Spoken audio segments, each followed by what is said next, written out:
Alright, now we're to the 45 stuff. Alright, so this one here is a top motor mount for an aluminum headed 45. So it'd be a WL motor, or WLA, WLD, WR. Pick your poison, there's a lot of them. It is not an iron head motor. An iron head motor would have a big step where it comes down to about here. So it would come out, go back up, be flat, and then drop back down like a hat. So this is the aluminum head motor one. Takes spacers to go underneath the bike. They're about that tall on the head bolt to bring it up over the aluminum fins. So that way it doesn't damage the fins. And we probably have a head over here, I think. Where's my junk? Yep, there's a head right there. So here's your aluminum head.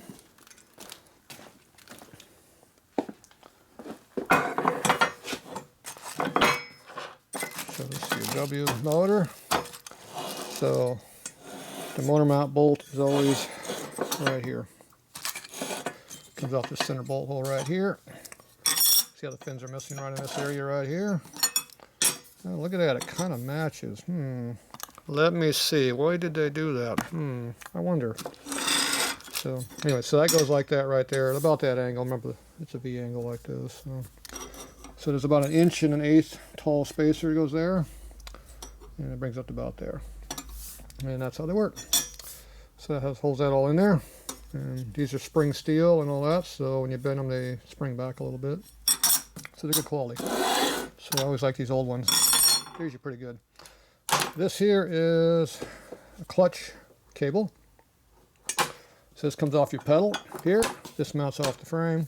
And this goes over to your lever on the side of the tranny. 45's got a vertical lever with a little split fork in the top. It goes back and forth like that. So it catches right here is where it rubs in. It catches right here in the fork. That's what it pulls against. And then inside of here, you're supposed to have grease so it doesn't wear too much. You can see the big hole in there, it does absolutely nothing. So these actually unscrew off of here, at least they're supposed to. And there's a little felt seal that goes in here. It's probably not much in there of it, but that's what that is. So now see how loose that is in there. So that's supposed to have a piece of felt on there, and then you fill this up full of grease, and that'll make it live a lot longer. Some of the later trikes, they actually have a Zerk pin in here to lube them with a Zerk, which obviously this one does not.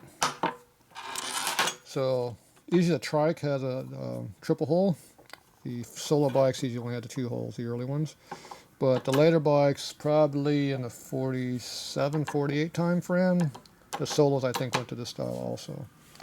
So I don't know why they reinforced it. This wasn't really a problem, but they did. So they also had to make the frame bracket on the frame itself had to have an ear for that now also. So instead of just having a little 2 hole like that on there, it had a triple hole bracket on the frame. That's on the seat post too. It goes up like this. So motor sits here, tranny sits here.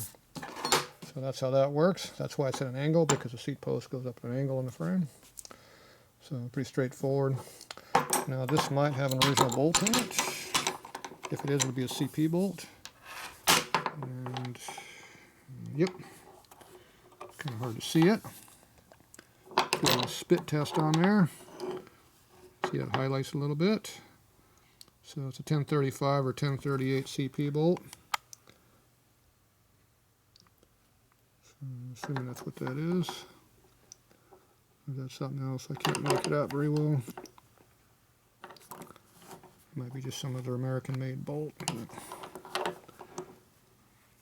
Yeah, I'll look in the camera when I'm done. You can see this stuff a lot better on screen than I can. It's 1035 or 1038. It's a Harley bolt. If it's just got some name on it, then it's not a Harley bolt. It looks like a Harley bolt, though. It probably is. The difference between 1035 and 1038 is the height of the head. And I think the 38 was taller than the 35, or is it the other way around? I don't remember. It's about a 32nd more height to it, so it's like the thickness of a washer, thicker overall head. It's the only real difference in the bolts. So there you go. So this has an adjuster over here that unscrews. And obviously this one's all completely in there, and it's also bent. See how it's bent a little bit. So this needs to be straightened slightly. So best thing to do on that is to go work on it a little bit. The other thing you gotta look out for is the eyelet here gets worn out, think it's oval shaped. And that's the same fitting that's on a panhead. So they're same part as I recall. Sometimes there's a different hole. If you have a mouse trap, it has a bigger hole on it. If you have a foot clutch, it has a small hole like this one. So it's two different variations. Okay, so we're going to go ahead and put this in the vise right here.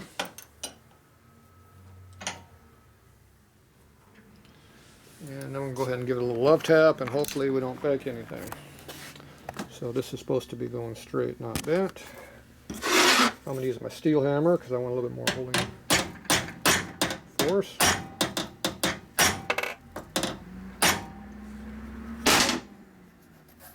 The sudden shock of the steel hammer is what I want to bend it. I'm trying to keep it from cracking on the thread. Okay, that looks pretty good there. Okay, I think it looks pretty straight now. This should pull. Oh, look at that, it even works. Look at that. Oh yeah, it's like almost no effort at all. Yeah, it's going to take two hands to put it back though. It might have seen better days on quality that's inside of this thing. These cables get all worn in here, so lack of lubrication does that. Getting the grease worn in. It's probably the first time that's been moved in a few hundred years. So there you go. Alright, now let's see how much we can make this move around. So now I'm going to take it and hold it in the vise. I'm going to screw it, see if we can make it work. Sometimes there's a hole right here, you put a little bit of a WD in there or something. Okay, that is going to break if I keep pulling on it. See how the wrench is flexing? So that's how you break things off. You don't want to be doing that. So this has a hole in there. This has no hole in that. Okay, so this is going to have to be heated up with a torch a little bit to free it up. Because you don't want to shear this thing off. If you shear it off, you throw everything away. Because it's all going to be broken if you shear it. So, switch over to the welding bench vise.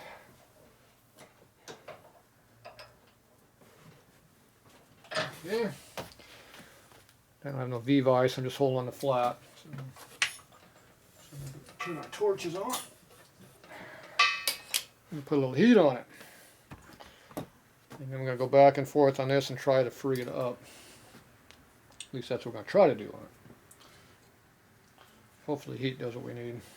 We'll see.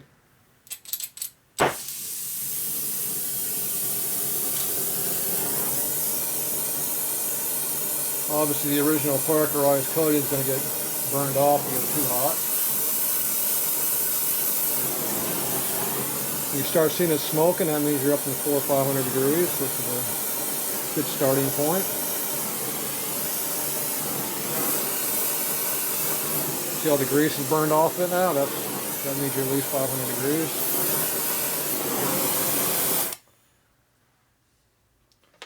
So let's see what happens here. If we're lucky, it's just going to unscrew, but if we're unlucky, it's going to break. It's not wanting to move. So it's going to take more than that to do it. So I'm going to try some more heat. Got to step up your force as you go.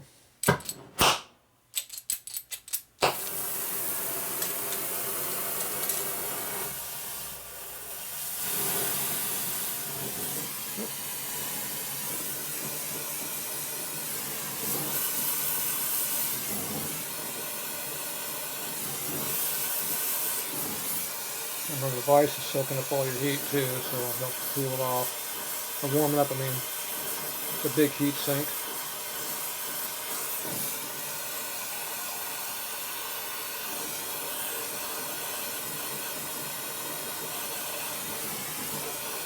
It's getting hotter.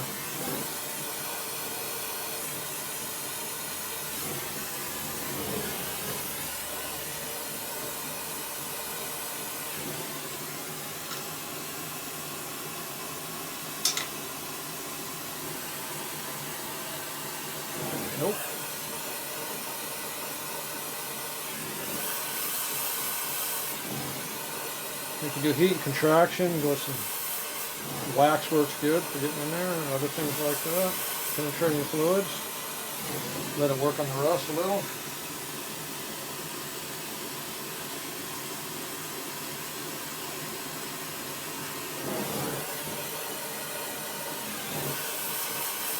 I'm just using pure heat right now. There's a fine line between lubing and braking. You can't really tell the difference. It's getting up to cherry red now, so it's 700-800 degrees now.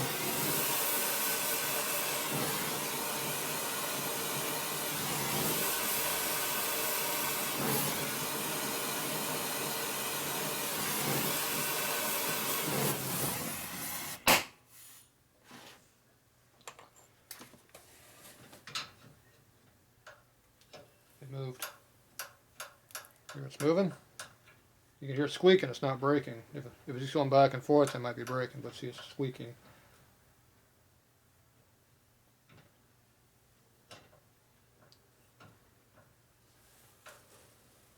Don't force it, just let it go.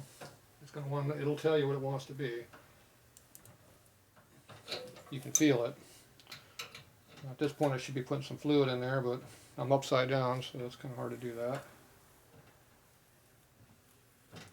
See, it's free right to there, and then it's free through here.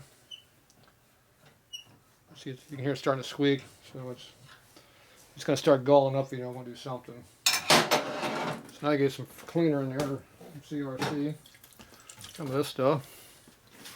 We're going to have to take it out of ice to do that.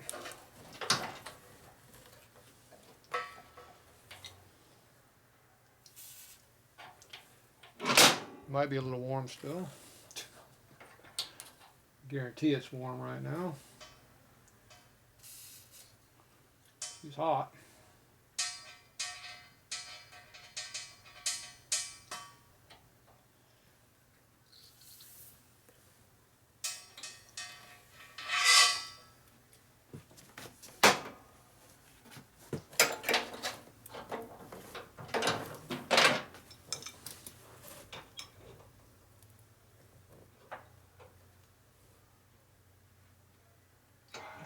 Definitely tight. I don't like being that tight.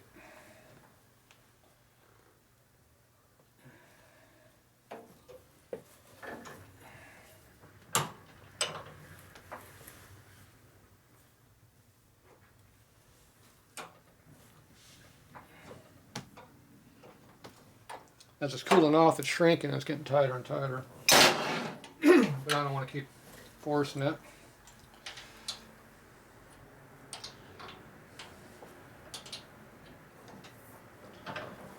You have to let it cool off a little bit to go further with that. I'm going to try putting a lubricant in there and letting it settle.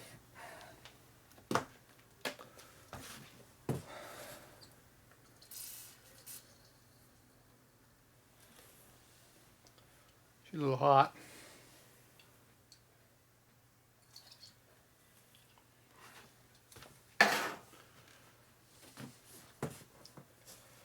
You gotta get the fluid in between the metal because the threads right now are raw and they're full of rust and stuff. They're going to stick and gall up. Once they weld themselves together, you're done. So you have to move them back and forth to break the stuff free, but you don't want to stick them. And that's the fine line. It actually moves, so we're already a big improvement. If it didn't move, it might have just twisted the bolt right off in there, which it does happen. I've broken my share of hardware. It won't be the first time I've sheared one of these off. So the amount of money you pay for these days, you don't want to do that. I didn't like when it was a lot cheaper in the old days either, but it is what it is. See, it's pretty tight no matter what I do right now. Oh, it's starting to stick hard. Just stopping. Don't force it anymore. So I'm going to go ahead and do the penetrating deal again. I'll probably do the heat deal again.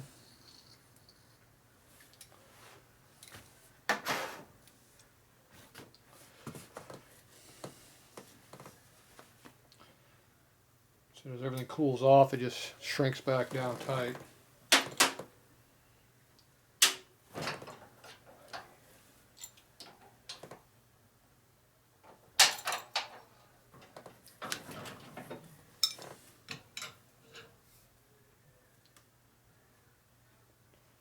See, it's tight there, but it goes this way a little bit. So go back and forth where it can move, and hopefully eventually it starts getting more and more clearance.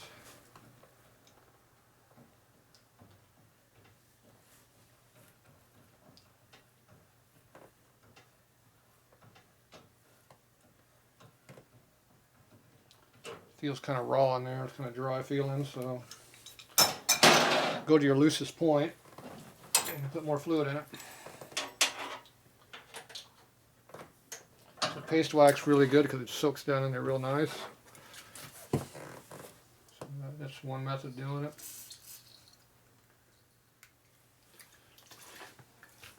The key is just go slow and easy and don't force it too much. So if you force it too much, it just breaks and you're done.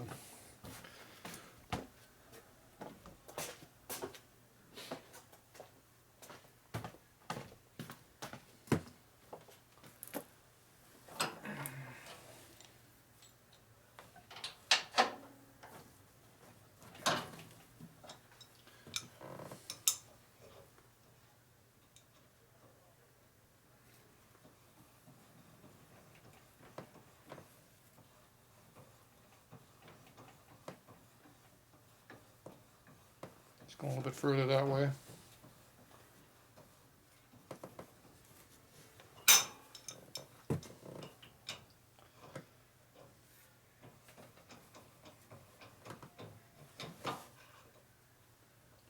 So it gets tight there, go backwards where it's working. You got to break all that rust molecules up.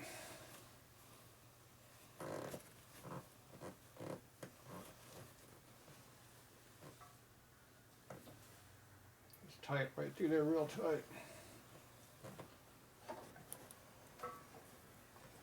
Okay, go back where it's really loose, get some more lube in there. You can feel it kind of getting gritty in there and binding up.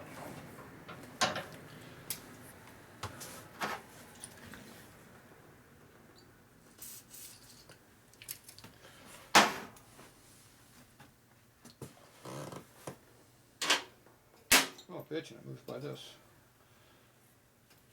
And this way the fluid can gravity go in now.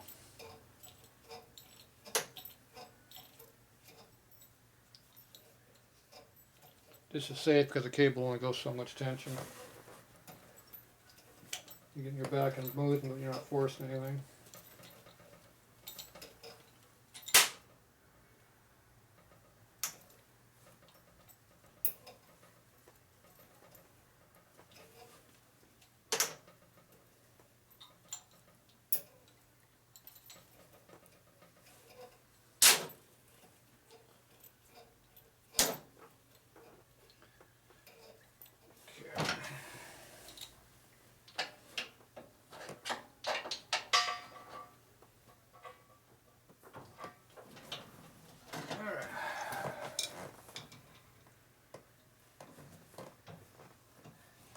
Nice and free right there now. Jeez, no tension at all right there.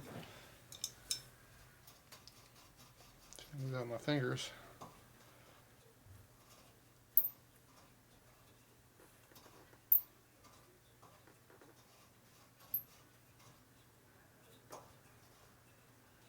It's real good when you got an area like that to work with.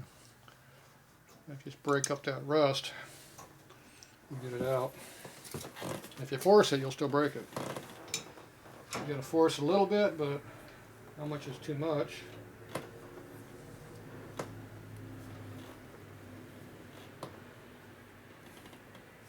Quite a bit of tension I'm doing right there. A little more than I want. Like I said, you're burning the lubricant off as you force it, so you have to replenish that lubricant. It'll gall up on you and you're done. Pushing pretty hard there.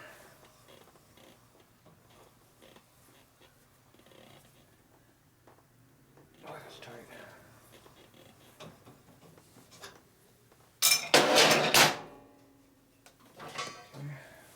More lube.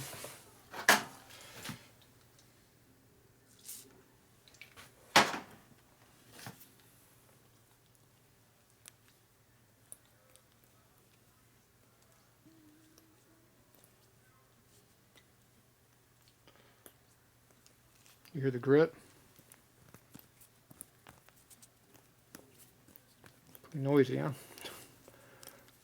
That's the stuff that's going to be the problem.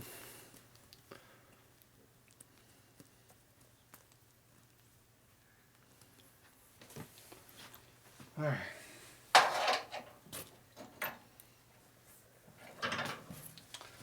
Saving these old parts takes time and effort.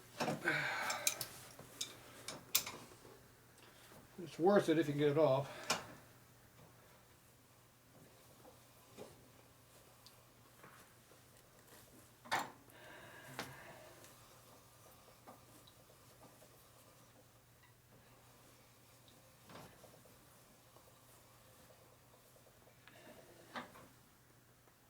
Oh, it's tight. Ooh, that is not happy.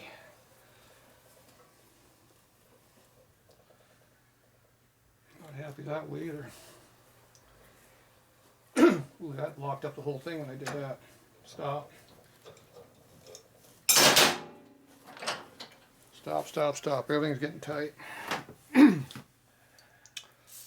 Went down, kind of didn't help it any. It got tight. See, it's not loose anymore. I went all the way down trying to get to clean it up, but it locked it up instead. It didn't like that. Hopefully it didn't kill me. So once it locks up, you're screwed. See, now it's tight again. See, now it's not moving again. Oh, we screwed it up. Definitely, it is not happy at all. We got no movement again. We killed it. Yep, it'll break off.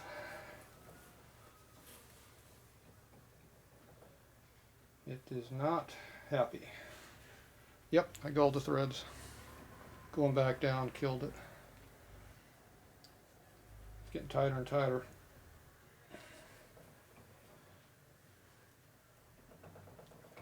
Damn.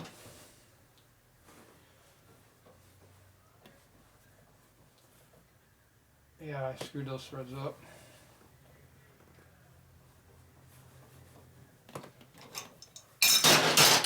It is not happy at all.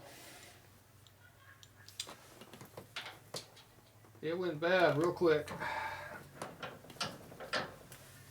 Alright, so now we're going to try a little paste wax in there. See if I got any wax floating around here. Let's see, I got this can of Tree Max. I picked this up in some little container I found at Dad's.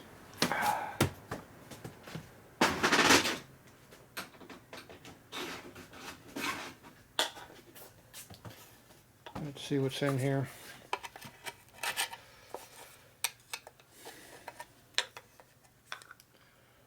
Yeah, there's wax in there somewhere.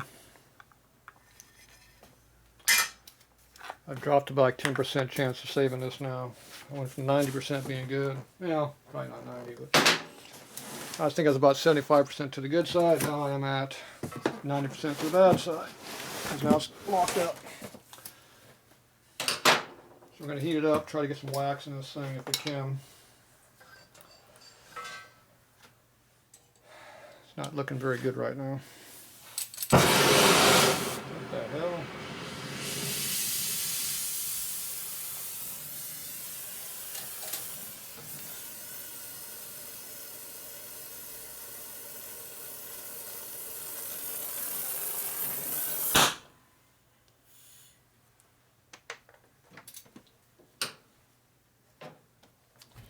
So I'm going to take some wax. It's paste wax, see?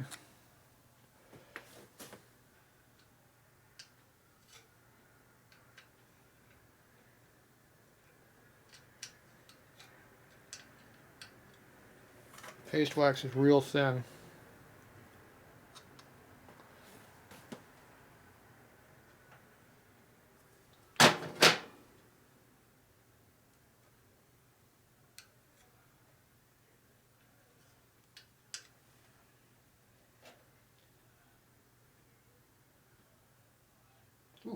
Hot.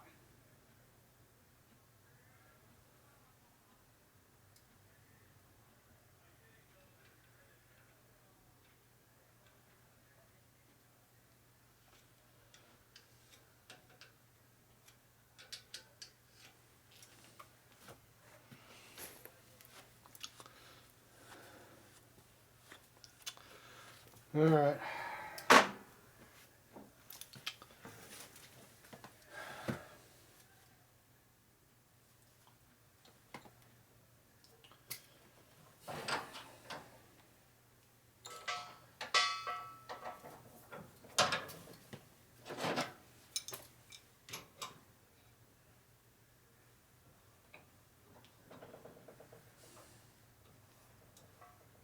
No.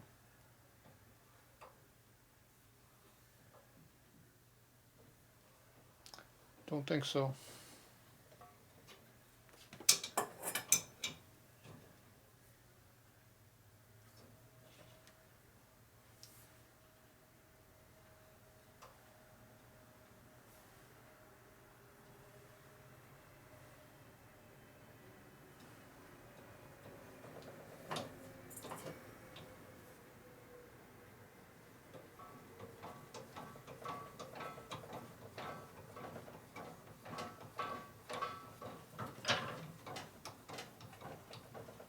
It's a hard stop. It ain't going anymore.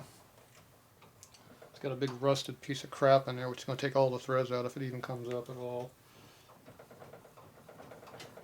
The problem is so far in there, there won't be any good threads left if it even comes off.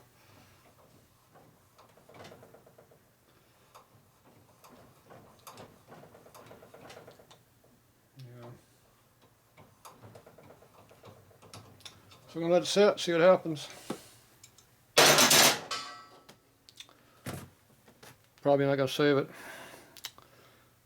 So the only thing I can do is if I cut this off, I might be able to save the threads. Because right now it's not unscrewing any further.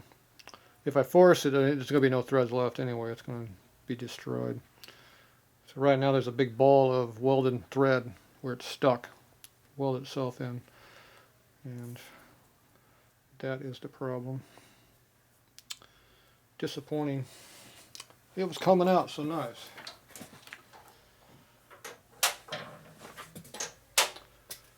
Alright, so I'm going to let it sit and I'll come back in a few days and see if I get lucky, but I don't think so. I think it's done. Cut it off and try to save the thread. That's about all I can do.